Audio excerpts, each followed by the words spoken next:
मूकं करोति वाचालं पंगुं लंघयते गिरिं यत्कृपातमहं वन्दे परमानन्दमाधवं।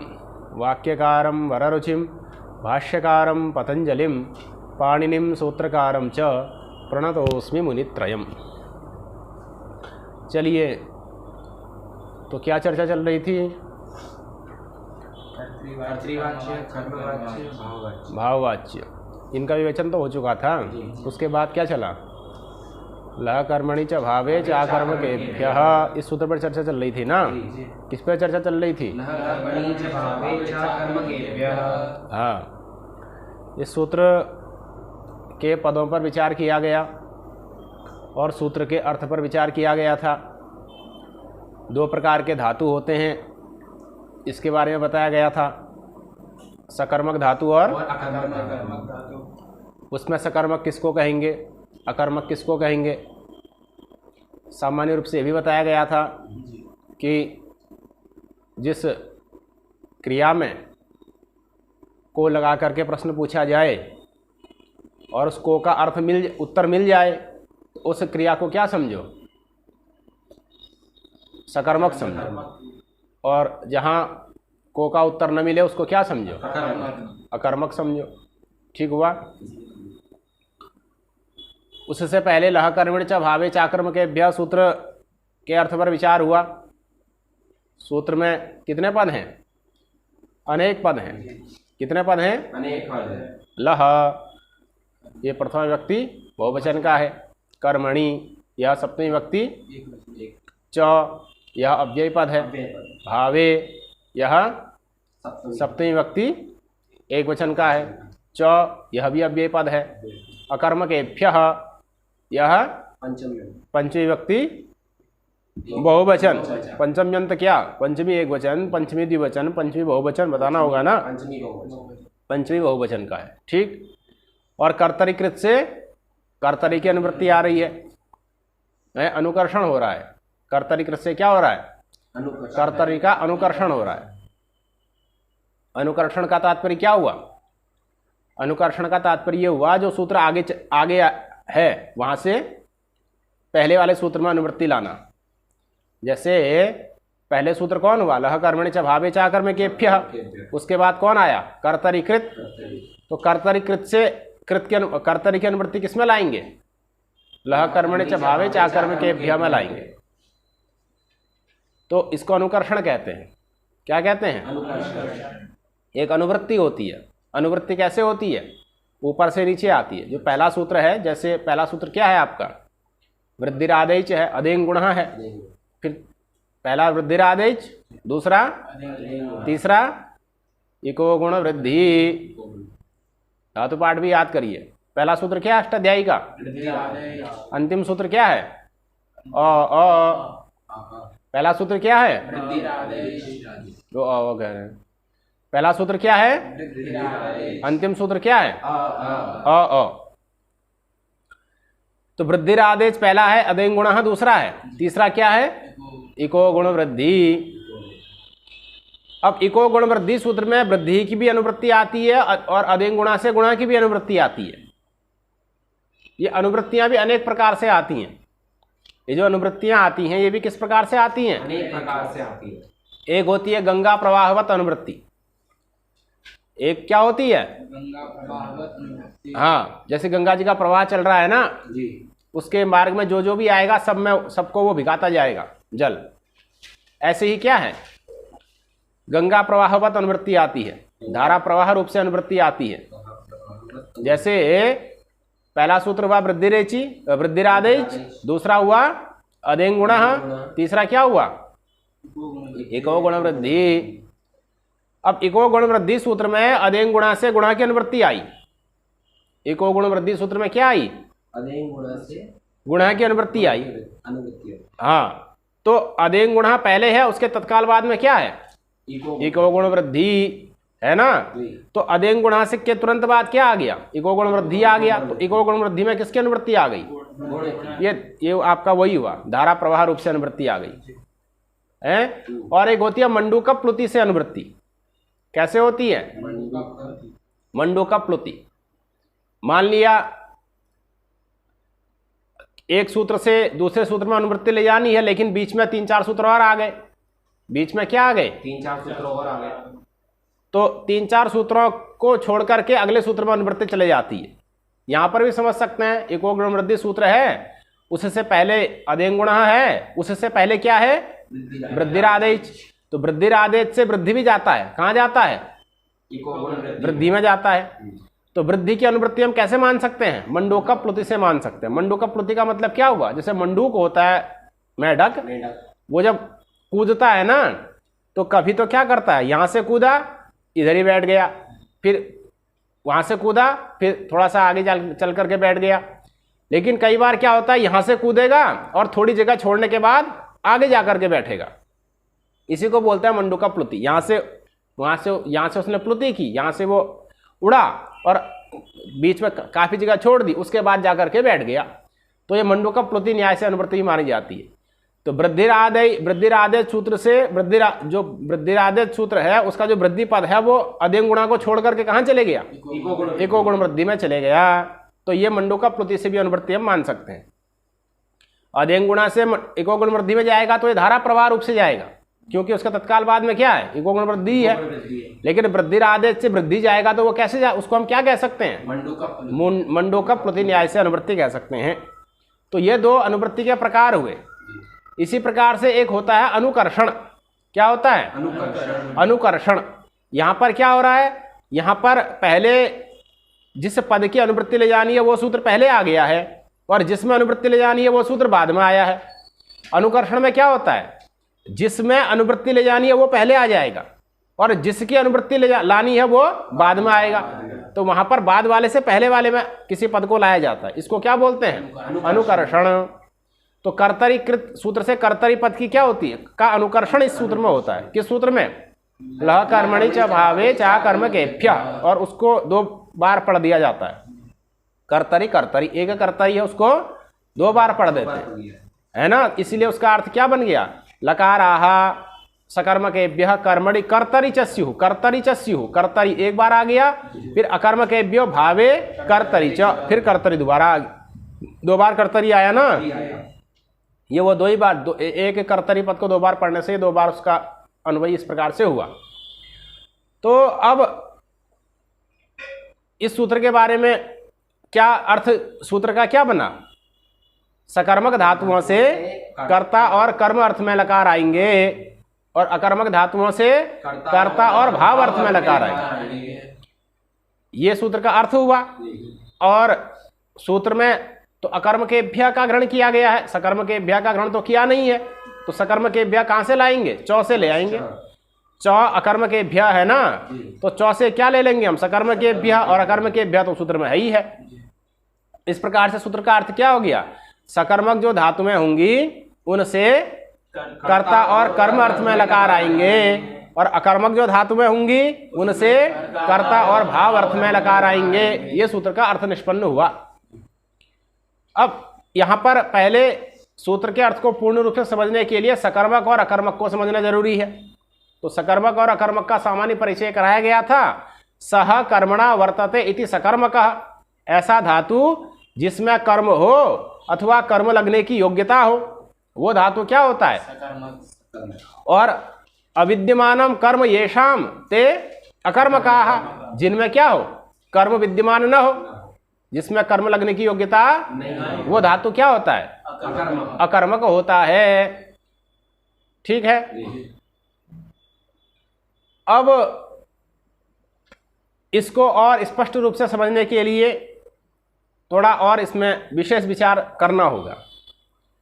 क्या विचार करना होगा? विचार यह है कि धातु के 2 अर्थ माने गए हैं। प्रत्येक धातु के कितने अर्थ माने गए हैं? 2 अर्थ माने गए हैं। एक तो फल और दूसरा व्यापार। धातु के कितने अर्थ माने गए हैं? 2। कौन कौन? फल एवं व्यापार। फल एवं व्यापार। तो धातु के 2 अर्थ बताए, फल और व्यापार। प्रश्न यहां पर यह होगा कि तब तो भू धातु के भी 2 अर्थ होंगे। भू धातु के भी कितने अर्थ होंगे? कौन कौन? व्यापार लेकिन धातु पाठ में क्या बताया गया? भू सत्तायाम, भू सत्तायाम, वहां तो सत्ता अर्थ बताया है, और आप कह रहे हो कि भू का अर्थ क्या होता है? फल और व्यापार होता है। तो विरोध हो रहा है कि नहीं? तो विरोध नहीं है। विरोध इसलिए नहीं है कि जो सत्ता अर्थ है वो विशेष है।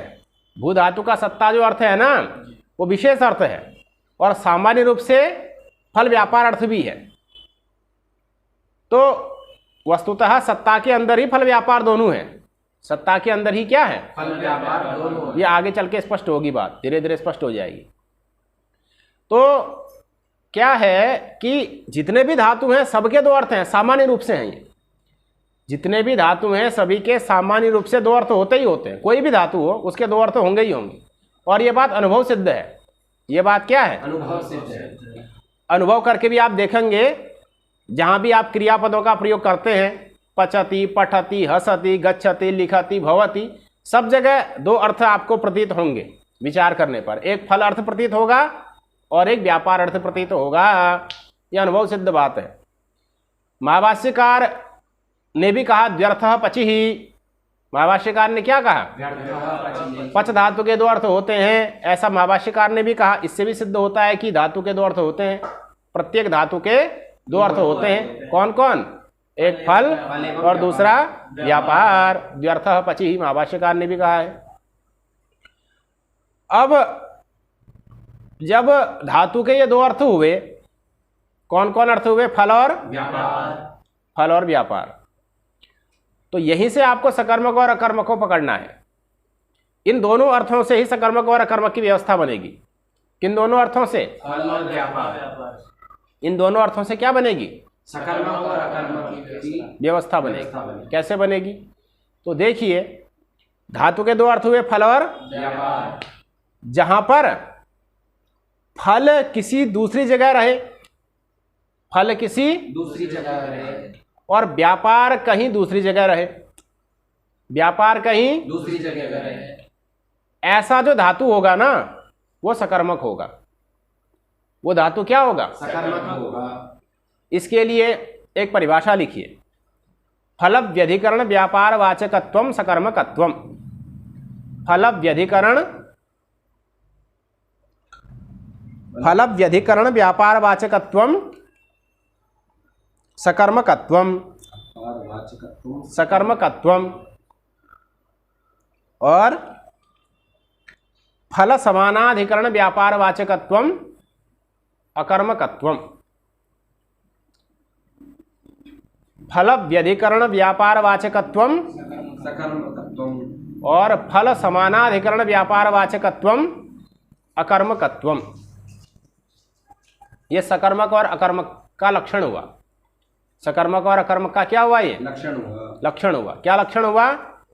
फल व्यधिकरण व्यापार वाचकत्वम सकर्मकत्वम फल समानाधिकरण व्यापार वाचकत्वम। अकर्मकत्वम। अब इस लक्षण को समझिए। फल व्यधिकरण व्यापार वाचकत्वम, इसमें एक तो फल शब्द है, फल है। दूसरा क्या है? व्यधिकरण, तीसरा क्या है?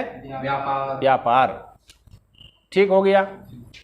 फल व्यधिकरण व्यापार, ये है। इसमें इधर फल है उधर व्यापार है। इधर क्या है? फल है उधर क्या है? व्यापार है। तो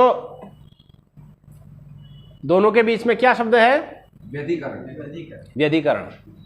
और व्यधिकरण का मतलब क्या हुआ? तो व्यधिकरण का मतलब हुआ विविधम अधिकरणम व्यधिकरणम। विविधम अधिकरणम व्यधिकरणम। विविध अधिकरण अर्थात भिन्न अधिकरण, भिन्न भिन्न अधिकरण। विविधम अधिकरणम व्यधिकरणम, भिन्न भिन्न अधिकरण। अधिकरण शब्द का अर्थ क्या होता है? आधार। आधारोधिकरणम, आधार को ही तो अधिकरण कहते हैं। जैसे आप लोग बैठे हैं तो आपका अधिकरण कौन है? चटाई। चटाई या ये फर्श, भूतल, ये आपका अधिकरण हुआ ना। आधार, इसको आश्रय भी कह सकते हैं। क्या कह सकते हैं? आश्रय। आश्रय। आश्रय बोलिए, आधार बोलिए, अधिकरण बोलिए, एक ही बात है। तो फल व्यधिकरण व्यापार, व्यधिकरण का मतलब क्या हुआ? विविध अधिकरण, मतलब भिन्न भिन्न अधिकरण। विविध अधिकरण अर्थात भिन्न भिन्न अधिकरण, अलग अलग अधिकरण, अलग अलग आधार, अलग अलग आश्रय। ठीक, तो किसका अलग अलग आश्रय?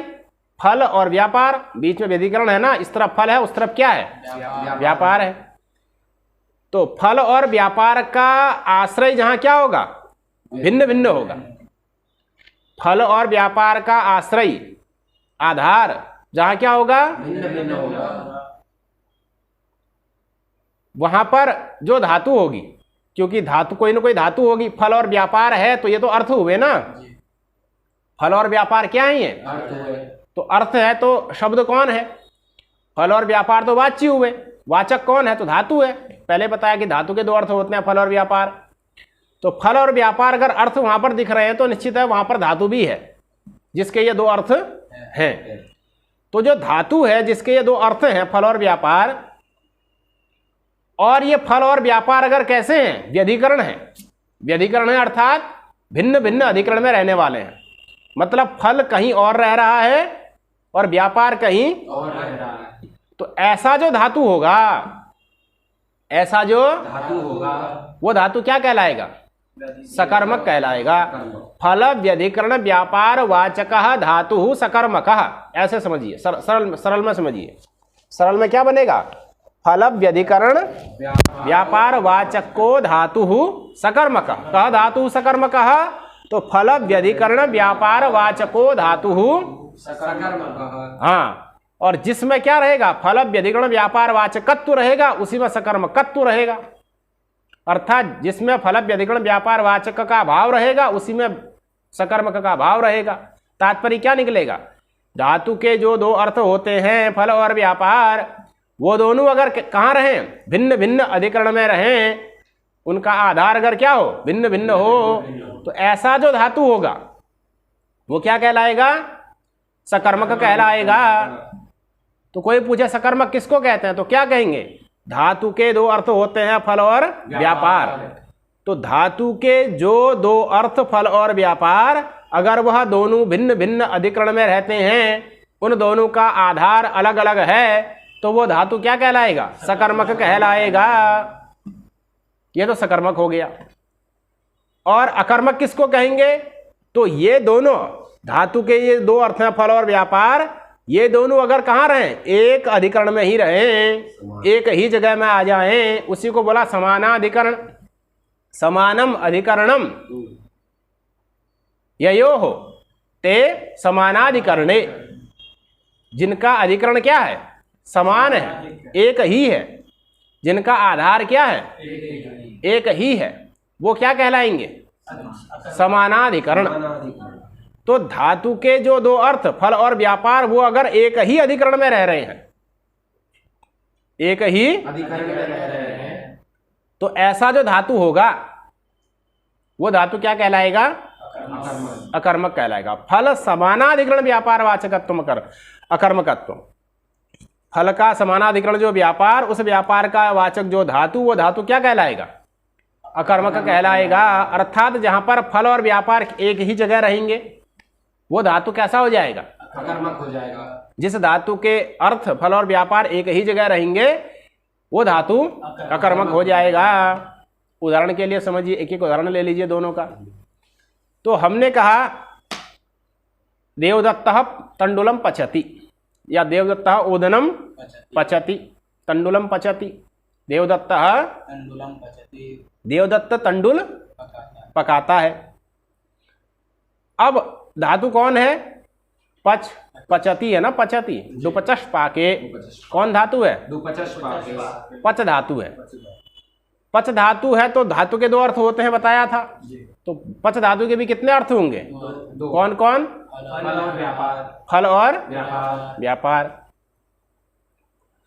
अब फल और व्यापार ये दो अर्थ हुए। यहां पर प्रश्न होगा फल किसको कहते हैं और व्यापार किसको कहते हैं? ये दो प्रश्न भी उठ सकते हैं कि फल किसको कहते हैं और व्यापार किसे कहते हैं।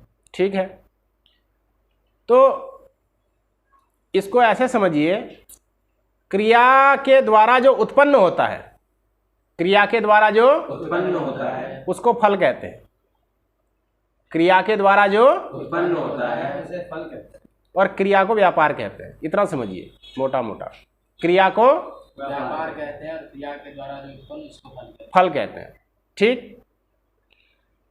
क्रिया और व्यापार एक प्रकार से पर्यायवाची हैं। थोड़ा अंतर है। व्यापार जो होता है वो चेतन में भी रहता है, अचेतन में भी रहता है। क्रिया चेतन में रहती है। ये अंतर है। मोटा मोटा क्या है, क्रिया और व्यापार एक ही है। तो क्रिया से जो उत्पन्न होगा, क्रिया से जो उत्पन्न होगा वो क्या होगा, उसे फल कहते हैं। और जो उत्पादक होगा, उत्पन्न करने वाला होगा, उसको।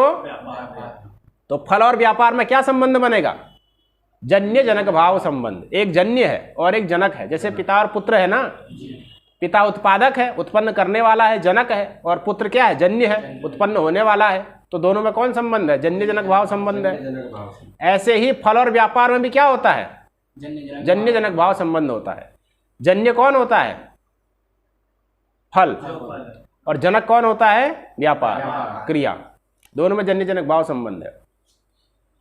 तो अब पच धातु का प्रयोग किया। किसका प्रयोग किया, धातु का। पच धातु के दो अर्थ बनेंगे। कौन कौन अर्थ बनेंगे, फल और व्यापार। फल और व्यापार। प्रश्न हुआ फल क्या है, व्यापार क्या है, बताना पड़ेगा ना। इसको थोड़ा सा आप अब पकाने की प्रक्रिया में आओ, पकाने की प्रक्रिया में आओ।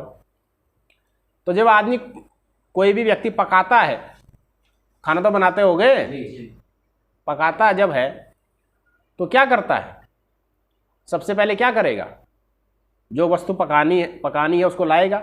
मान लिया चावल ही पकाने हैं, क्या पकाना है, चावल ही पकाने। तो चावल लाएगा, उनको क्या करेगा, धोएगा, साफ करेगा, धोएगा।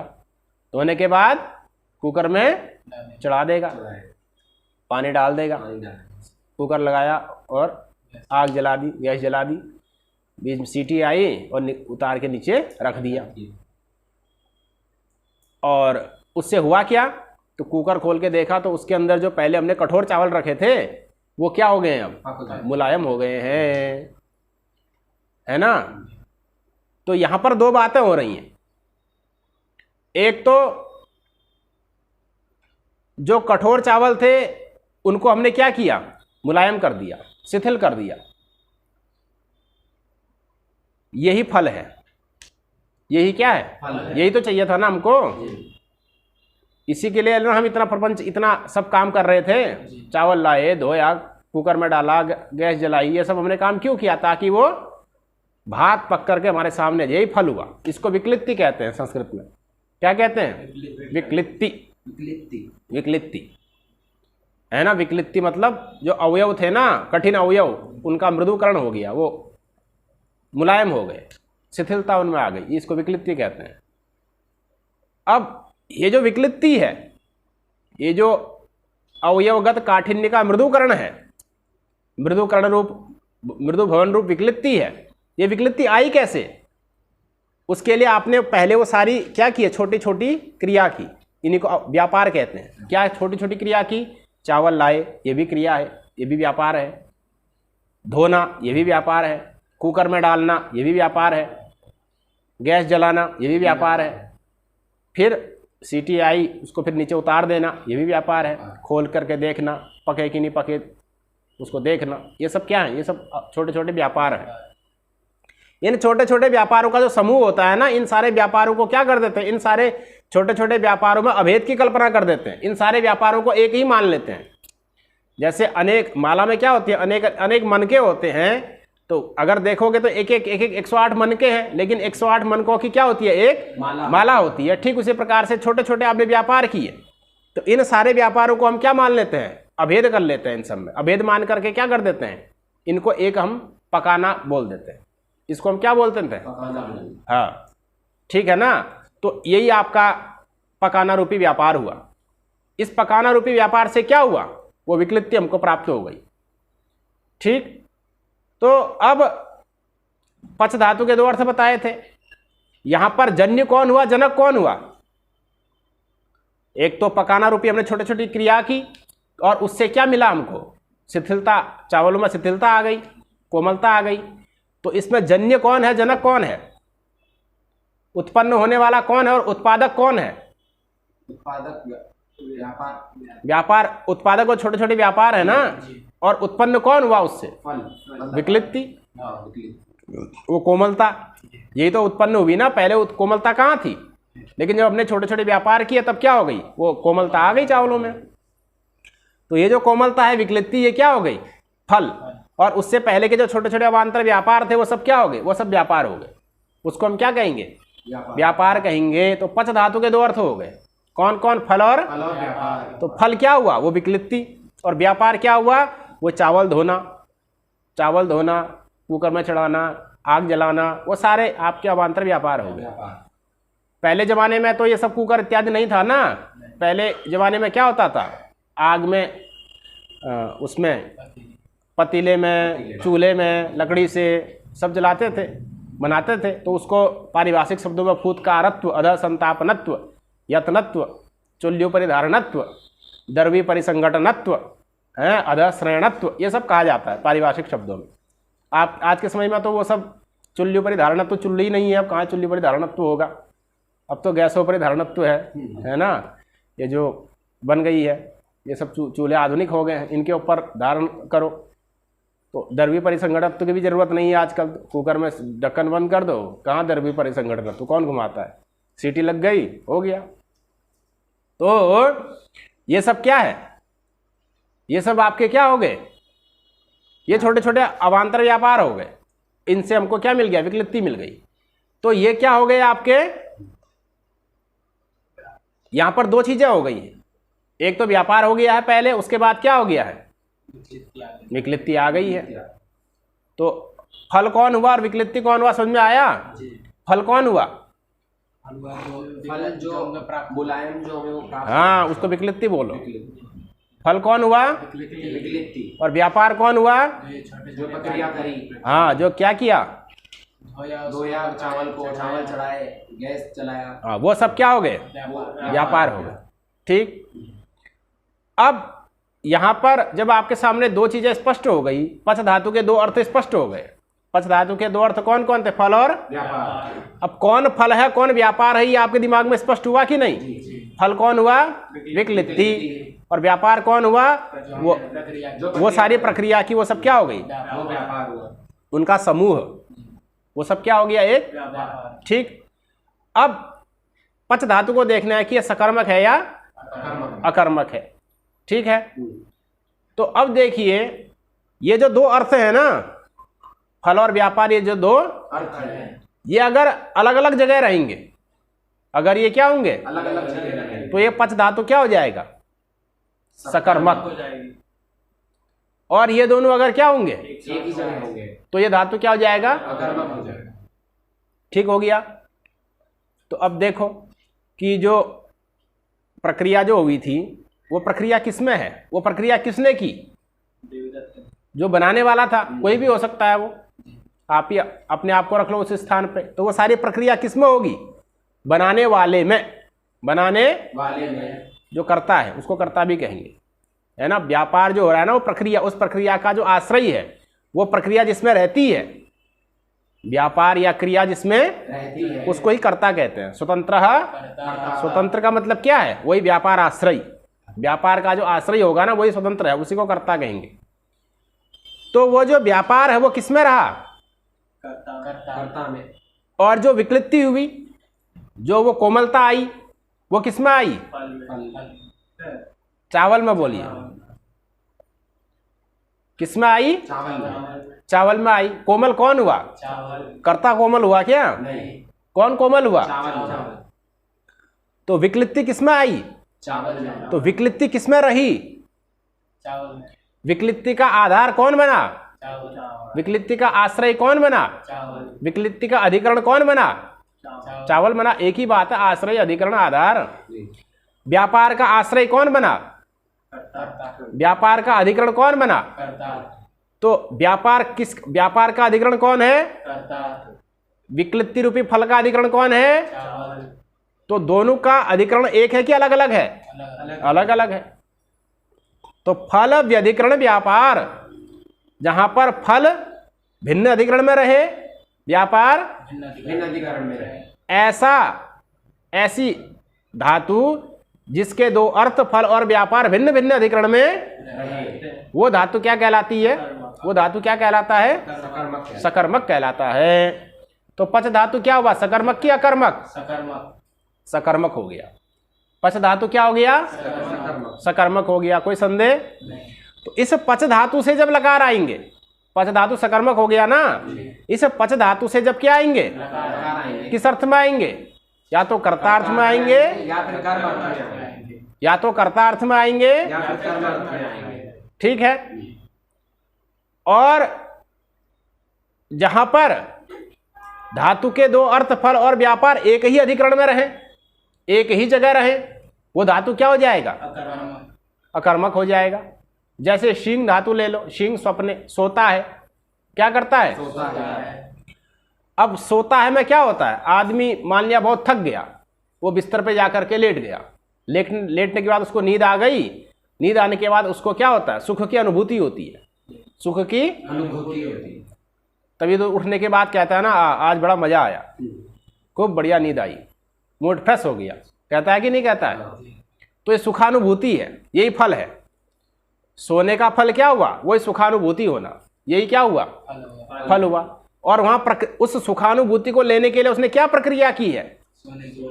बिस्तर में गया है, ऐसे एकदम लंबा हो गया, करवट भी बदली बीच बीच में, गर्मी है तो पंखा भी चला रहा है, ज़्यादा है तो कूलर भी चला रहा है, कूलर में फिर अगर और भी ज़्यादा गर्मी है तो फिर पानी भी डाल रहा है, वो सारी प्रक्रिया कर रहा है, फिर बिस्तर में जाकर के सो जा रहा है।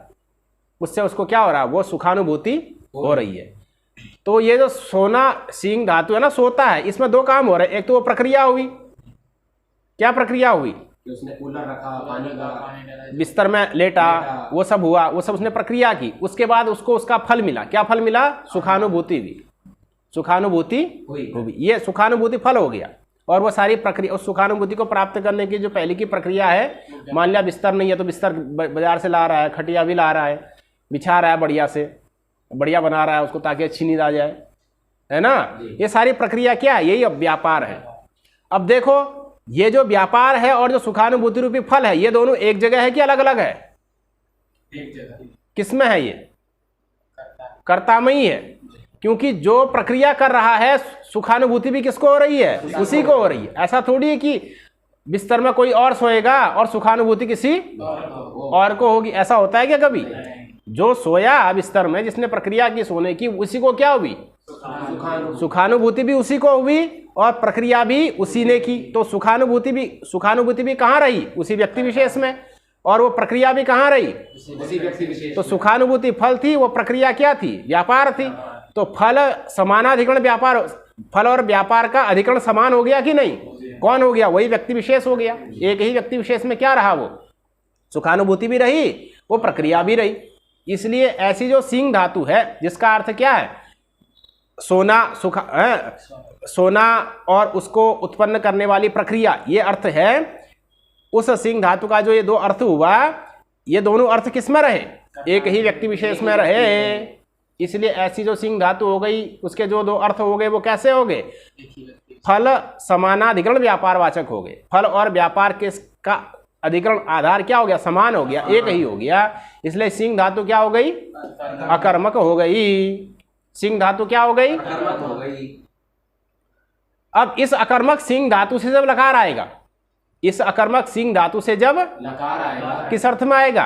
या कर्ता में आएगा या भाव में आएगा। कर्म में तो आ नहीं सकता, क्योंकि कर्म वहां है ही नहीं। कर्म वहां है ही नहीं। किस में आएगा? कर्ता या भाव में। कर्ता या भाव में आएगा। ठीक है। इस प्रकार से सींग धातु क्या हो गई? अकर्मक हो गई। ठीक हो गया। अब ये तो सामान्य पहचान हुई, जहां धातु के दोनों अर्थ एक ही आधार में आश्रय में रहेंगे, वो धातु सकर्मक है, तो सामान्य पहचान है। इसके अलावा एक श्लोक बड़ा प्रसिद्ध है जो बताता है कि कुछ धातुएं क्या होती हैं? अकर्मक ही होती है। लज्जा सत्ता स्थिति जागरणम वृद्धि क्षय भय जीवित मरणम शयन क्रीड़ा रुचि दीप्त्यर्थम धातु गणम तम अकर्मकम आहुः। धातु गणम तम अकर्मकम आहुः, है ना? ये श्लोक है, इसमें ये धातु गिनाई गई हैं। तो ये धातुएं भी क्या मानी जाती हैं? अकर्मक ही मानी जाती हैं। और जो अकर्मक धातु होंगी उससे किस अर्थ में लकार आएगा? कर्ता और भाव अर्थ में आएगा। और सकर्मक धातु से कर्ता और कर्म अर्थ में लकार आएगा। तो इस प्रकार से सकर्मक और अकर्मक का लक्षण समझ में आया कि नहीं? तो आज का पाठ इतना ही रखा जाए, इसका बढ़िया से अभ्यास करके आइए, बाकी चर्चा कल करेंगे।